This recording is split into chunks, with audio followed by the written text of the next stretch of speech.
So welcome to our Performance Edge Weekly Wisdom, where spirit drive performance. Coach Soul here. Today we are going to discuss how to successfully manage constant frustration. Specifically, how do you manage cyclic frustration personally and also professionally? So first, professionally, how do you handle frustration with tact and with ease? How do you leverage frustration to establish more progress and alignment with your team? Second, on a personal level, how constant frustration is a fertilizer guiding you to the necessity to unleash your authentic desires and create more order and alignment in your life. By the end of this video today, not only will you understand how and why frustration occurs, but also I will share with you the best practical common strategies for managing frustration into more flow and optimal result. And best of all, exclusively here, I will share with you the anatomy of frustration from an applied spirit new lens that was understood from ancient and secular wisdom, which will give you a sustainable solution and formula to resolving frustration moving forward. Ready? Let's jump in.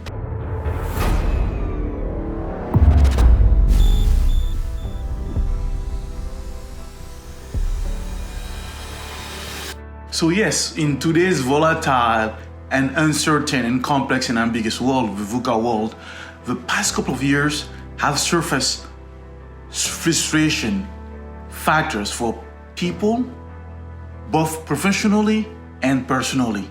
And the many demands in our lives highlighted the challenges that are multi-leveled and more complex. In this video, we're gonna explore the many facets of frustration. So after watching today's video, you will learn how to tame frustration, not only professionally. I will share with you the best techniques from a top expert on effectively managing frustration.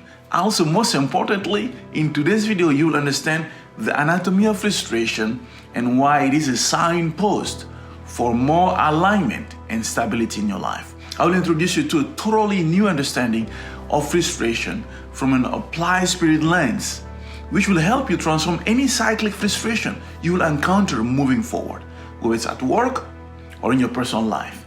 Lastly, if you stick around till the end, I will teach you a practical insight that you can use even during the most acute frustration you might be facing, that will help you get aligned moving forward when in need to resolve frustration. So when you think about it, let's level set about frustration.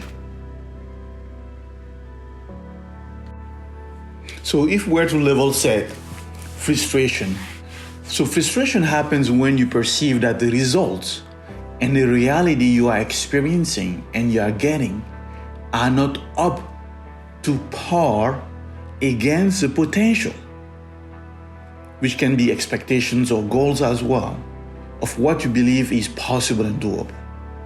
Again, so frustration happens when you perceive that the result and the reality you are experiencing and getting are not up to par against the potential of what you believe is possible and doable. So, from a professional lens, according to an article in Harvard Business Review, which was titled Managing Anger and Frustration and Resentment on Your Team, anger and resentment across your team can make an already stressful leadership job even worse. And in addition, recent research from Gallup reported that daily rates of anger, stress, worry, and sadness among American workers have risen over the past decades.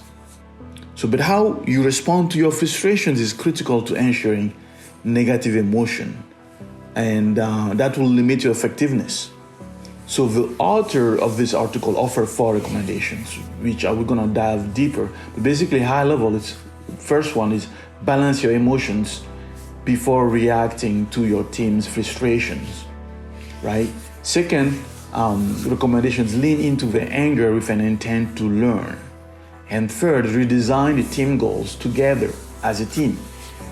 And fourth, build deeper trust by owning your part. And that's really important. And when you look at the current situation, that's what we're looking at. And so if you look at the current methodology, right, we will explore two best practices, guide strategies that are out there. And the first approach, is recommending the 4 recommendations I just suggested. So the step 1 is balancing your emotions first before you're reacting to your team. This is, looking at the work perspective, right?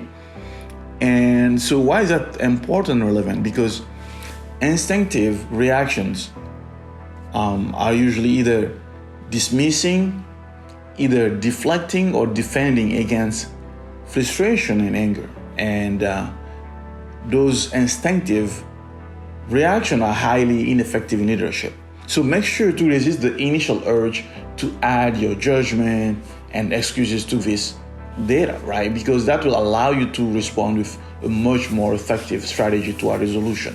So the step 2, when you're dealing with frustration with your team, is lean into the anger with an intent to learn. So what do you learn, right? So offer your team members a safe space to vent to you without shame or worry or retribution.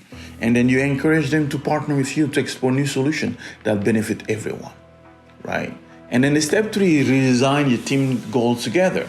And research has shown that you become more proactive and increase motivation when you redirect your frustration from seeking a fight, right, or to inflict harm toward a battle that benefits others, right? So what you do is to help your team regulate and pivot the emotions. Not only helps everyone feel better, but can spark more creativity around what changes to make and how to get started.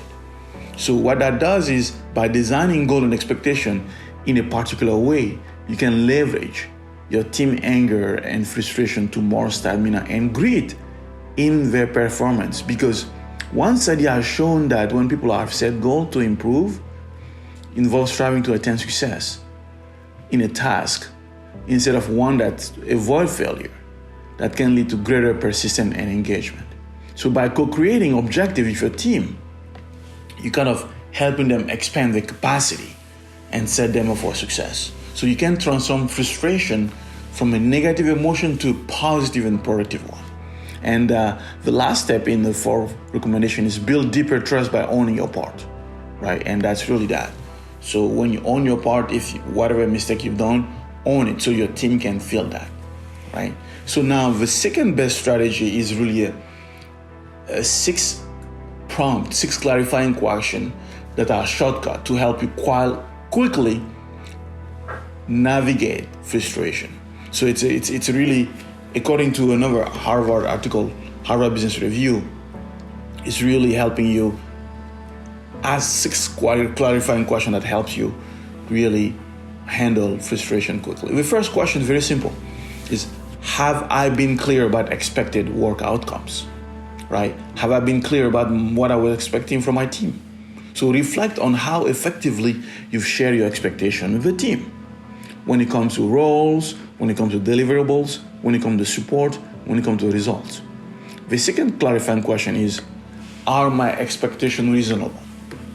In other words, is the current project adequately resourced?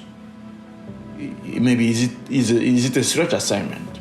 If it's a stretch intended to challenge or stimulate your team growth, that probably means that maybe you need to provide more guidance and mentoring. Yes? So the third question you ask yourself is, what do I need? What do I know to be true about this associate? Right? So if you're frustrated with a teammate, so assess their knowledge, their skills and ability, reflect on their strength and the area for growth.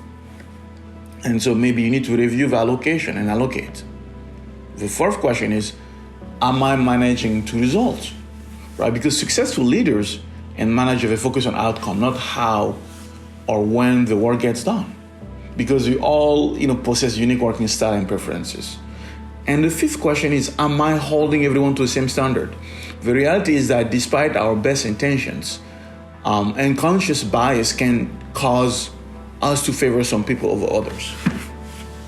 And finally, the sixth question that's really helpful to troubleshoot frustration is, am I providing actionable feedback that is clear, firm, and kind? In other words, if you have concern or criticism of a work, Don't delay your feedback. Research shows that feedback is best given in the flow of work. So those are the top six questions you can ask yourself quickly to make sure that you handle frustration when you work with a team. This is professionally, right? So just a quick recap again is, have I been clear about expected work outcomes? Are my expectations reasonable? What do I know to be true about this associate? Am I managing to result? Am I holding everyone accountable to the same standard? Am I providing actionable feedback that is clear, firm, and kind? So those 6 questions, along with the 4 steps we share, are really some of the best strategies to deal with frustration when you work with a team that I have seen and that you can really look at in many ways. And so unfortunately, the current result we see is that in November 2021 Gallup survey found that 35% of people, managers, basically leaders, reported feeling burnout. And very often or always, as compared to 20% of individual contributors and 20% of leaders. And this is because, quite frankly, frustration leads to being resentful. Because the challenge is that when expectations aren't met, the brain short circuits to judgment and reaction. That's a fact. So the best leaders, they know how to balance accountability for result with empathy, right? So one way to do this is to aim for reflection instead of a reaction. So those are all the best practices looking at the current result. So now we need to ask ourselves, why the limitation still on the best strategy still out there? And what I'm going to share here is really an applied spirit perspective that will help you moving forward, that once for all you can resolve the frustration problem. Because most solutions that I share, provided from the expert, are helping people cope with frustration from tactical solutions that do not resolve the long-term problem. And if frustration is poorly managed, it becomes toxic to relationship with self and relationship with others. It causes a buildup of resentment. And the idea of trying to suppress or to ignore frustration seems only to make it worse. And why? It's because of a current paradigm. And most importantly, even worse, we need to improve that, because most of the solutions out there are highlighting dealing with people mainly, which is a short-term tactical approach. Why is that? Because there's a lack of ownership embedded in the solutions. So here is what you need to understand from a new paradigm. I'm going to share 3 new paradigms from an applied spirit vantage point. The first paradigm you need to understand is that frustration should be used as a fuel for alignment. Meaning, when you have frustration, that new paradigm for you to understand is there is a misalignment between your spirit desire and the result you are experiencing. An easy way to describe is that your expectation and the result produced are not up to par. You need to understand, as a new paradigm, that frustration is a fertilizer and a fuel for the need to apply more alignment between your actions and your expectation. In a way, it's a signpost. That means that you believe that you have better potential, that you can do better than the result experienced. So in that quest for alignment, there are 2 approaches. The first approach is to reduce or to lower your expectation or the goal desired. Here, the spirit work will be to re-evaluate the expectation, which was driven by illusion, whether it's positive illusions or negative illusions. So the question is, was the expectation realistic? Yes. So the second approach is to understand the elemental paradigm, which I'm going to explain. Again, the elemental paradigm, because frustration is an emotion anchored in negative water. Yes, which means it feels like flooding. So you will need some fire to restore more balance in that imbalance you have. Meaning some actions will allow you to create more balance when you're in that frustration. So the paradigm need to change when it comes to handling frustration. It's not an isolated problem. It's a misalignment between your spirit desires and your reality you are experiencing. In order to do that, this leads us to the second paradigm you need to understand so that you can effectively tackle this first approach. And that's the second new paradigm. It's a new understanding, and it's experiencing that we experience ourselves through three drivers. And the solution lies in understanding a new paradigm. That new paradigm was understood in ancient Egypt. But before we dive into this, why is understanding of this paradigm important? It's simply because of this. Because of excessive volume of data we need to process every day, our brain does three things. It deletes, distorts, and generalizes. So in a way, it creates a filter, which makes us prone to illusions, good ones or bad ones, regardless that is the basis of emotional pain, being in denial. So avoiding or escaping or trying to bury your true emotion. So the paradigm I'm going through is very important to understand, because I don't have the whole time to go it over here, but you can find out more about that by watching my video about the quantum door. Because the quantum door is a spirit elevation platform system that equips people to move them from being rigid, from being stuck, from being self-absorbed, from being doubtful, from being frustrated or overwhelmed, to being effectively in the flow, confident, ease state of mind of optimal performance. So the fundamental to understand is that your daily experience is driven by three main drivers. Yes, and the fundamental three drivers are social conformity. The second one is self-projection, and this is not in order. And the third one is resources. So social conformity, to understand it, is basically the pressure or the unseen or the unspoken rules that are imposed on people by accepted society norms.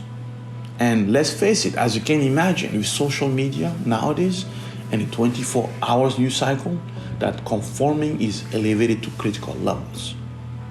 Yes, and for self-projection, it basically reflects the doubts, the insecurities, the fear that are inherited through our personalities and our weaknesses. And if you have to look at resources, the third driver, they are important, especially if there is a perception of scarcity, a perception of lack. Quite simply, like, will I have enough money? Will I have enough time? Or will I have enough energy to survive or to satisfy my needs and my wants? So in a nutshell, that new paradigm teaches you that these three drivers are the basis of the formation of your illusions and filters, particularly when the brain deletes, distort, or generalize. So with that new understanding, that leads us to a most fundamental that the quantum law teaches, that was the foundation of ancient Egypt. It's this third paradigm. Your reality is spirit actualized into form. Your reality is spirit actualized into form. So, looking at the quantum field, it's an energetic field where everything is energy. So you can clearly see that it's a matter of degrees, meaning all form of things that exist are then just a different manifestation of that energy.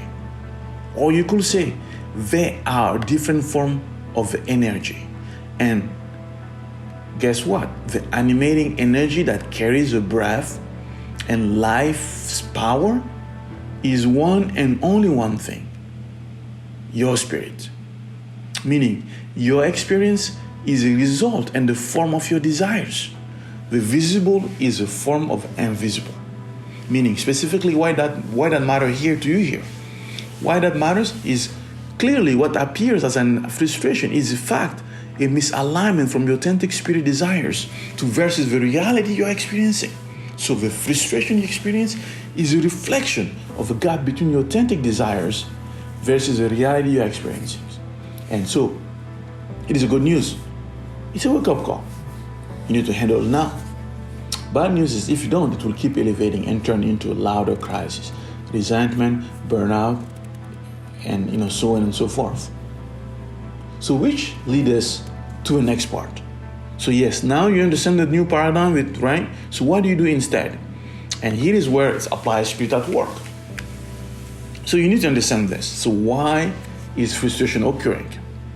And so the idea is to understand a basic spirit indicator, attention, right? So frustration is a tension, kind of form of tension.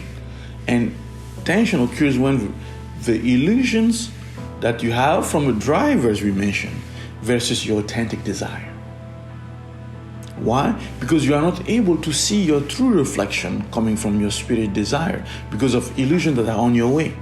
In a way, like a dusty mirror, illusions interfere for you to see your true reflection, and that causes misalignment and pain as a result.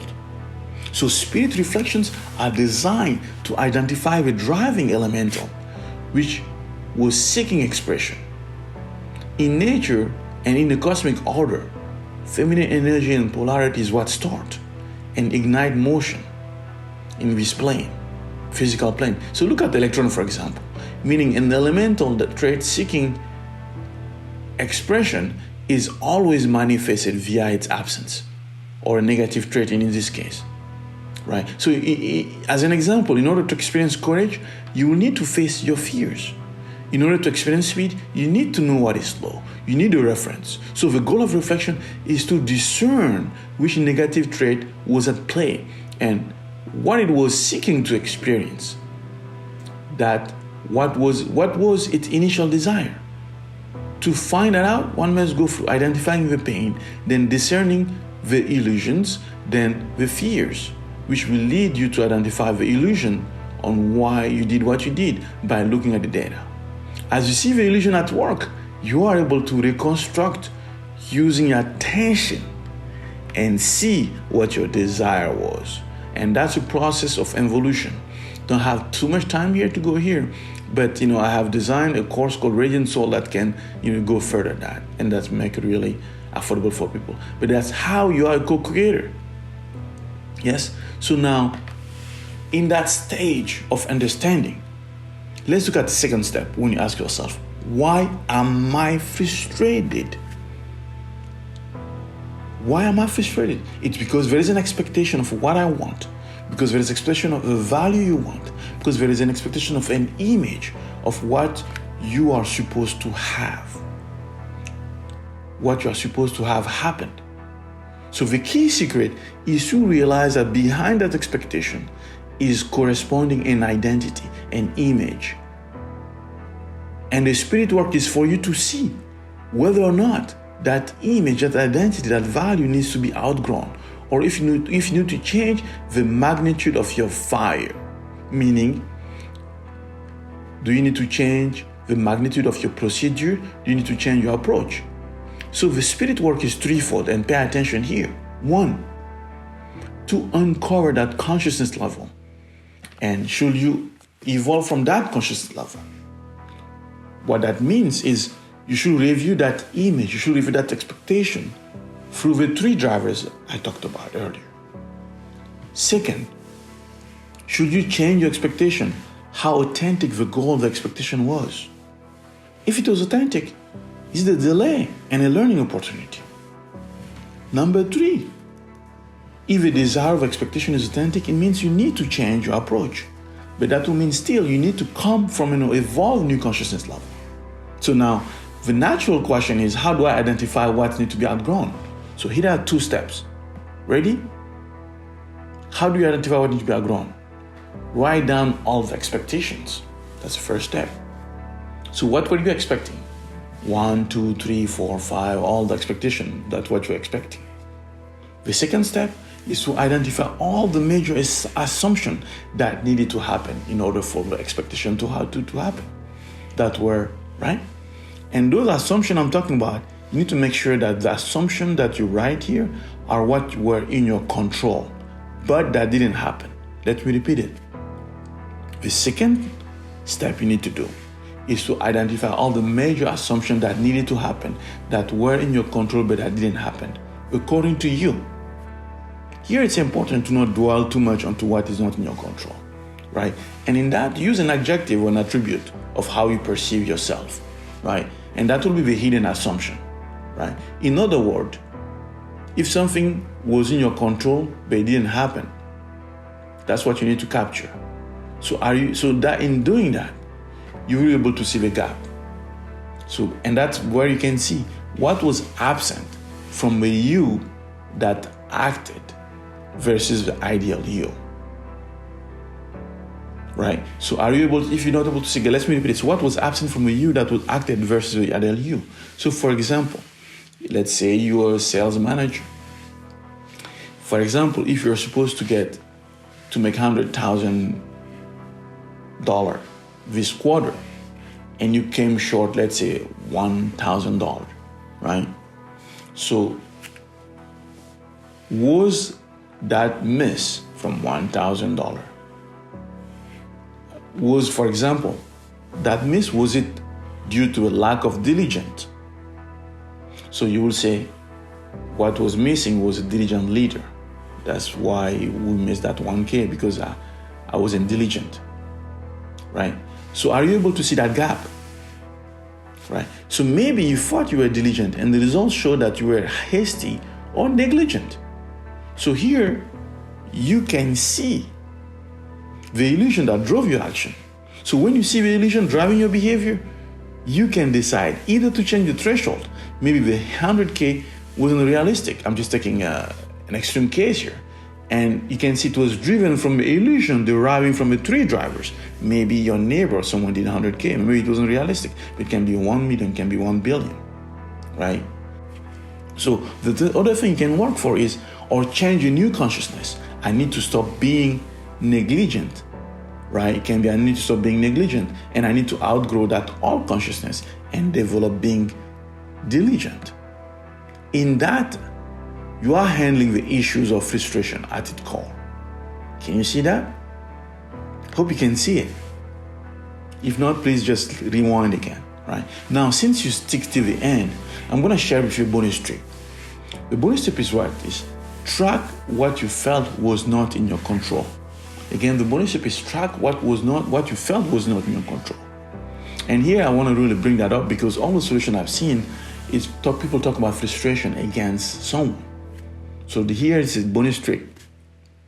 So if you felt that frustration was caused by someone, or the frustration was caused by an event, it is an invitation that it's a reflection for you to see the self-projection driving that frustration.